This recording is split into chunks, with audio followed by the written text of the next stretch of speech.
Okay, we have a relationship given in terms of positive integers. So n and x are positive integers that is mentioned. But this is the vital relationship n to the power n is equal to 2 to the power 160.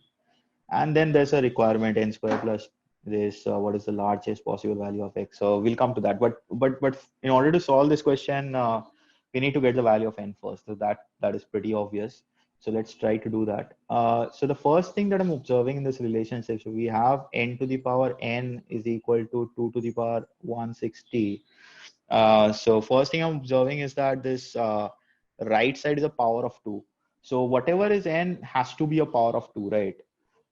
Another thing that I'm observing is the power is n. So this power n should be a factor of this 160, right? Because if I write this 2 to the power 160 as some, let's say 2 to the power a whole to the power b, assuming the fact that this 2 to the power a is n and also this b is n. Only when this happens, this will be, in this form.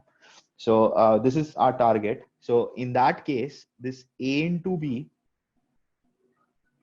should be equal to 160, right? So this is our condition. So this a into b has to be 260, or in other words, this b, which is n, has to be a factor of 160, right? So because the n is also a power of 2, which we can directly look here, or after you convert to this form you can view it here.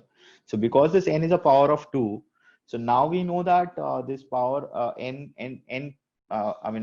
we can combine the two information, that is, so one information, so let me write this explicitly.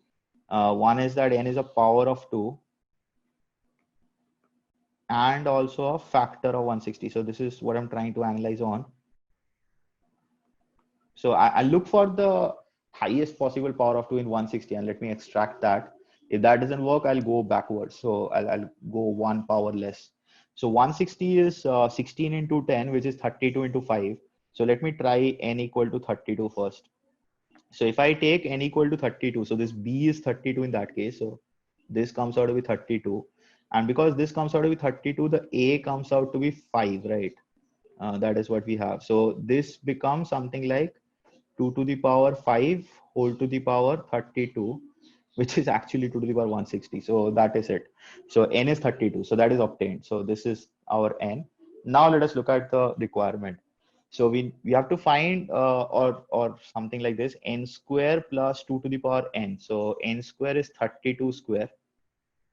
So I'm writing it here, plus 2 to the power 32 is a multiple of some 2 to the power x. We are looking for the highest possible value of x. Okay, so this is pretty straightforward. So 32 square is what? This 2 to the power 5 whole square. So that is 2 to the power 10 plus 2 to the power 32. So you can take the 2 to the power 10 common and you have 1 plus 2 to the power 22. Now it says that this thing is a multiple of 2 to the power x, right? So the highest power of 2 that I can have from this number is 2 to the power 10, because this is an odd number, right? This is even and this is 1, so that is an odd number. So x can be highest of the largest possible value of x can be 10 in that case. So we can have x as 9, 8, 7, everything. So 2 to the power 8, 2 to the power 9, 2 to the power 7, everything will divide this. But the largest value of x that divides, largest value of x for which 2 to the power x divides this is 2 to the power 10. So that's the answer for this question. Pretty straightforward, just a bit of analysis to be done at the initial part. So I would say roughly 1.5 minutes should be good enough to solve this question. And this might be a round two question, because directly this relationship may not be what I mean to say is that after the initial analysis, I hit on 32, the largest power of 2, as I can have for a factor of 160. But that might not be working every time. That n equal to 32 might not be the solution in all the cases of this type. So sometimes you have to go up to 16 or 8 or maybe lower even.